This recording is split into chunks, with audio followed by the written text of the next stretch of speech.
Assalamualaikum warahmatullahi wabarakatuh. Kami dari kelompok 3 izin mempresentasikan hasil kerja kelompok kami.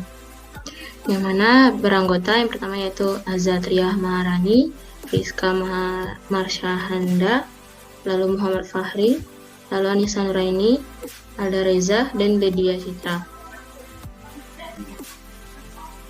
Di mana materi di presentasi kali ini yaitu Undang-Undang dalam Kesehatan dan Keperawatan. Yang pertama yaitu pengertian undang-undang. Undang-undang adalah hukum yang telah disahkan oleh badan legislatif atau unsur pemerintah yang lain sebelum disahkan. Undang-undang disebut sebagai rencana undang-undang. Undang-undang berfungsi untuk digunakan sebagai otoritas untuk mengatur, untuk mengajurkan, untuk menyediakan, untuk menghukum, untuk memberi, dan untuk mendeklarasikan atau untuk membatasi sesuatu. Baiklah, Undang-Undang dalam Kesehatan yaitu Undang-Undang Nomor 36 Tahun 2009 yaitu disahkan pada tanggal 13 Oktober 2009. Lalu Undang-Undang Kesehatan ini terdiri dari 12 bab, 205 pasal, yaitu 2 pasal ketentuan peralihan. Yang pertama yaitu bab 1, ketentuan umum, pasal 1 yaitu berisi kesehatan adalah keadaan sehat, baik, secara fisik, mental, spiritual, maupun sosial yang memungkinkan setiap orang untuk hidup produktif secara sosial, ekonomi. Tenaga kesehatan adalah setiap orang yang mengabdi diri dalam bidang kesehatan serta memiliki pengetahuan atau keterampilan melalui pendidikan di bidang kesehatan yang untuk jenis tertentu memerlukan kewenangan untuk melakukan upaya kesehatan. Selanjutnya akan dilanjutkan oleh Alda.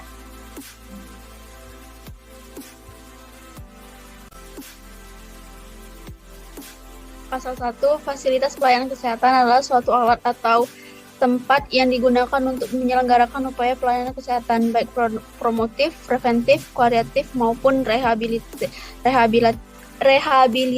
yang dilakukan oleh pemerintah, pemerintahan daerah, atau masyarakat. Teknologi kesehatan adalah segala bentuk alat atau metode yang ditunjukkan untuk membantu menegakkan diagnosa, pencegahan, dan penanganan permasalahan kesehatan manusia. Bab 3 tentang hak dan kewajiban, pasal 4 sampai dengan pasal 13. Yang pertama, setiap orang berhak atas kesehatan, mempunyai hak yang sama dalam memperoleh akses atau sumber di bidang kesehatan, pelayanan kesehatan yang aman, bermutu, dan terjangkau secara mandiri, dan bertanggung jawab menentukan sendiri pelayanan kesehatan yang diperlukan bagi dirinya atau mendapat lingkungan yang sehat bagi pencapaian derajat kesehatan, mendapatkan informasi dan edukasi tentang kesehatan yang seimbang dan bertanggung jawab, memperoleh informasi tentang data kesehatan dirinya termasuk tindakan dan pengobatan yang telah maupun akan diterima dari tenaga kesehatan. Baiklah, selanjutnya dilanjutkan oleh Azza.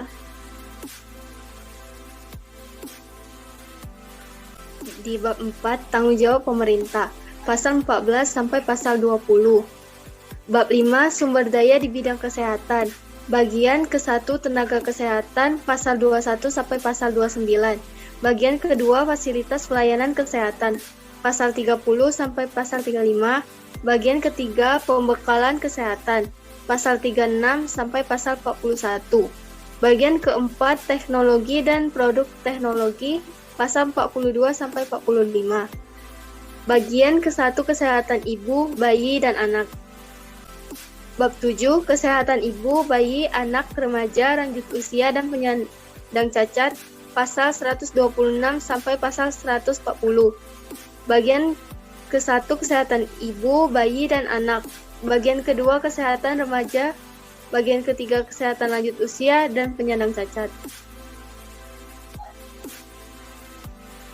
Bab 6, upaya kesehatan, bagian ke-1 umum, pasal 46 sampai pasal 51.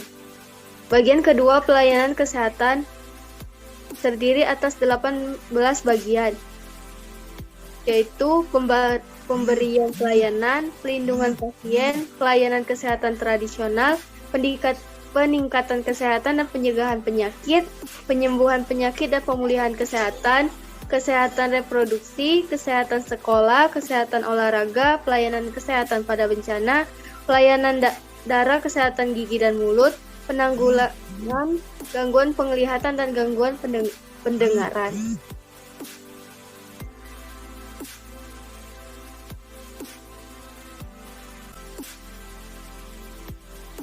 Selanjutnya dilanjutkan oleh Friska.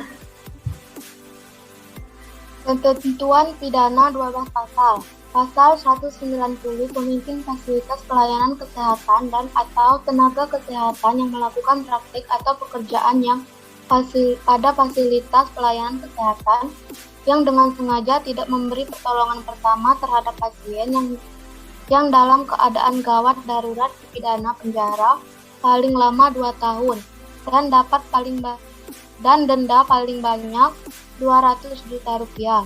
Pasal 192, setiap orang yang dengan sengaja memperjualbelikan organ atau jaringan tubuh dengan dalil apapun dipidana penjara paling lama 10 tahun dan denda paling banyak 1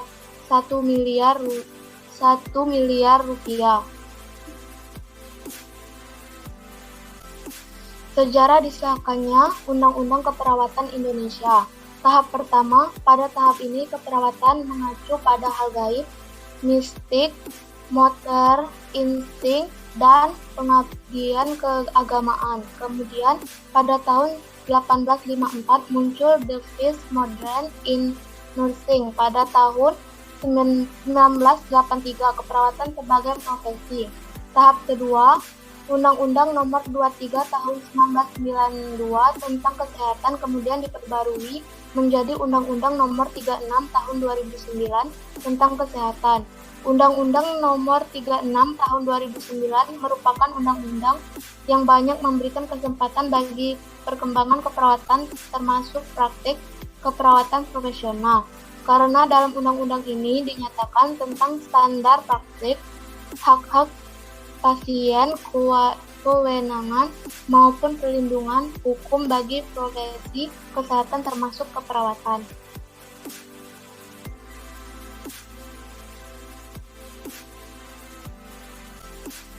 Baiklah, selanjutnya dilanjutkan oleh Lydia. B. Peraturan Pemerintahan Nomor 32 Tahun 1996 tentang tenaga kesehatan yang terdiri dari tenaga medis meliputi dokter dan dokter gigi, tenaga keperawatan meliputi perawat dan bidan, tenaga kefarmasian meliputi apoteker, analis farmasi, dan asisten apoteker. Tenaga kesehatan masyarakat meliputi epidemiologi kesehatan, entomologi kesehatan, mikrobiologi kesehatan, penyuluh kesehatan, administrator kesehatan, dan sanitarian. Tenaga gizi meliputi nutrisionis dan dietisien. Tenaga keterapian fisik meliputi fisioterapis, okupasi terapis, dan terapis wicara.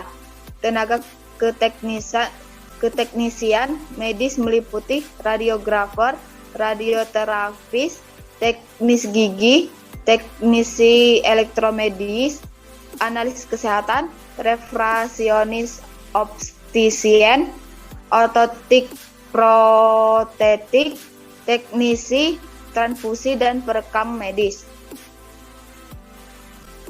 3.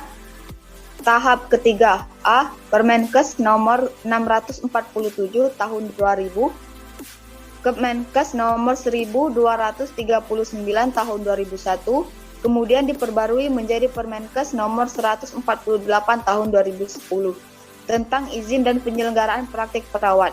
Permenkes nomor 1796 tahun 2011 tentang registrasi tenaga kesehatan. Permenkes nomor 17 tahun 2013 tentang izin dan penyelenggaraan praktik perawat. B. Setelah itu, pada tanggal 25 September 2014, disahkan Undang-Undang Tenaga Kesehatan dan Undang-Undang Keperawatan nomor 38 tahun 2014. Selanjutnya dilanjutkan oleh Fahri.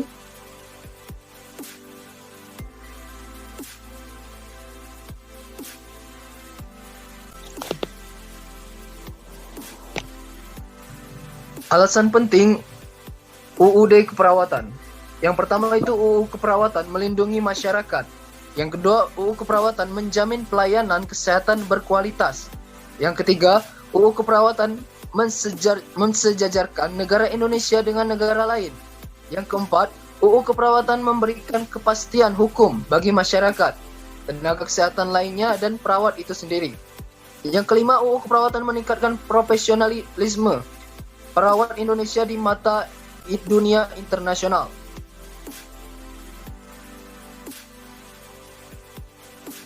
Fungsi Undang-Undang Keperawatan bagi perawat.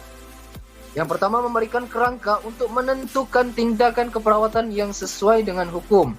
Yang kedua, membedakan tanggung jawab perawat dengan profesi lain. Yang ketiga, membantu menentukan batas kewenangan tindakan keperawatan mandiri.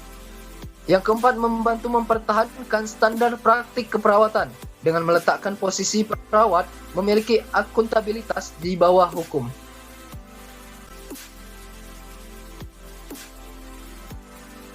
Baiklah, itu tadi presentasi dari kelompok 3. Bila ada kesalahan kami mohon maaf. Wabillahi taufiq wal hidayah. Wassalamualaikum warahmatullahi wabarakatuh.